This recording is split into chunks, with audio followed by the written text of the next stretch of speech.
हमारे कॉन्स्टिट्यूशन के पार्ट 3 में फंडामेंटल राइट का प्रोविजन है। आर्टिकल 12 से लेके 35 तक फंडामेंटल राइट का प्रोविजन है। उसी का आर्टिकल 28 कहता है कि किसी भी एजुकेशनल इंस्टीट्यूट में जो स्टेट के द्वारा फंडेड हो, जो पूरी तरह से स्टेट के द्वारा फंड किया जाता है, उसमें कोई भी रिलीजियस इंस्ट्रक्शन प्रोवाइड नहीं किया जा सकता। यानी no religious instruction can be provided shall be provided in any educational institution wholly funded by the state funds। इसमें एक एक्सेप्शन भी है कि ऐसे एजुकेशनल इंस्टीट्यूशन जो स्टेट के द्वारा एडमिनिस्ट्रेट किए जाते हैं लेकिन उसका इस्टेब्लिशमेंट किसी इंडोमेंट या ट्रस्ट के द्वारा किया गया है।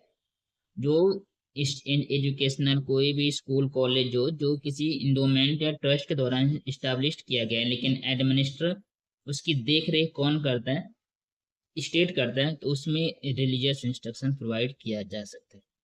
आर्टिकल 28 का सेकेंड पार्ट क्या कहता है कि कोई भी पर्सन जो किसी एजुकेशनल इंस्टीट्यूशन में जा रहा है, उसे अटेंड कर रहा है, उसके बिना परमिशन से वो कोई भी रिलीजियस इंस्ट्रक्शन में पार्टिसिपेट नहीं कर सकता।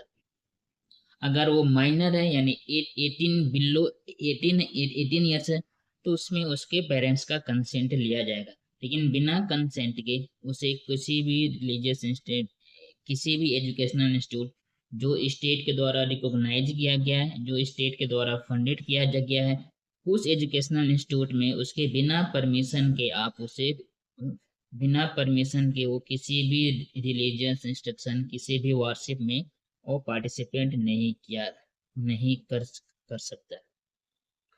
इस तरीके से देखें तो आर्टिकल जो 28 है वो मेनली 4 टाइप के एजुकेशनल इंस्टीट्यूशन की बात करता है।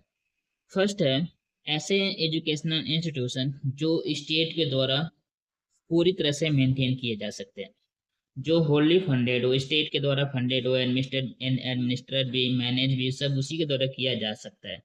ऐसे ऐसे इंस्टीट्यूशन में आप कोई भी रिलीजियस इंस्टीट्यूशन बिल प्रोवाइड नहीं कर सकते, यानी बिल्कुल ही प्रोहिबिटेड है।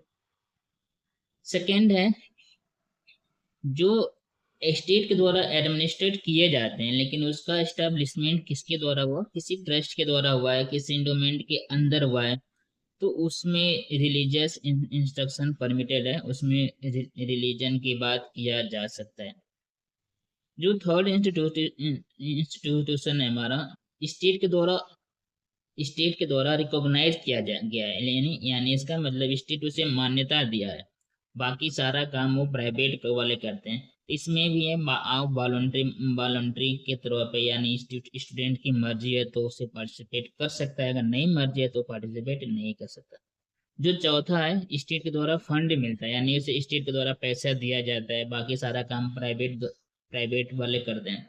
तो इसमें भी कोई भी अगर रिलीजियस फंक्शन या इंस्टीट्यूशन इंस्ट्रक्शन दिया जाता है, वार्षिक किया जाता है, तो उसमें पढ़ने वाले बच्चे जो स्टूडेंट हैं वो उनकी मर्जी होगी तो पार्टिसिपेट करेंगे, मर्जी नहीं होगी तो पार्टिसिपेट नहीं करेंगे। यानी ये पूरी तरह से वॉलंटरी बेसिस है, यानी अपनी अपनी इच्छा के ऊपर डिपेंड करता है। ये रही आर्टिकल 28। Thank you.